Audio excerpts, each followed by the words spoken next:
好来，乡亲继续要来看是这个草搭的议题，继续来探讨。立法院维权委员会嘛安排2个昨到桃园的大潭来考察，让政府官员甲环保团体面对面来沟通。昨嘛有到现场的民进党的立委郑运平是来发文章讲，这个国民党的立委勘察现场，到大理的草搭的面顶，伊讲这款的行为，互伊无法度理解。这嘛来引发到另外一个问题，就是这个草搭到底会当搭无？这个草搭公道的带头潘中正，随后嘛来打碎着一张当初蔡英文总统大理的草茶顶的相片，引发着讨论。行政院长苏贞昌是讲爱尊重专业。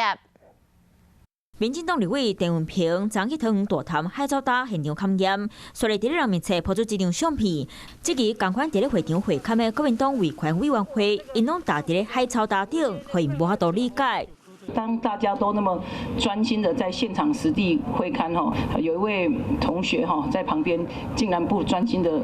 做实际的考察，只在专心的想说哪一个人找看其他同学有没有谁犯了错。我委屈的地方在说，怎么会不踩的人是被骂的？海草搭敢袂当搭，互大家拢伫咧讨论。带头海草搭公道的潘中正，伊嘛伫咧人面前抛出，当年总统蔡英文去桃园大潭看海草搭的画面，伊嘛拄好搭伫咧顶的。生态环境保护，同时也要持续稳定供电，这是全体国人的期待，也是一刻都不能停一步都不能错，大家尊重专业。那 G1、G2 区现在我们就是中游因为按照环评在做相关的生态保护了，避免太多人有没有什么造成的一些比较担心有破坏了。在你还不认识他的时候呢，你是应该去亲近他、了解他。那当然我们要用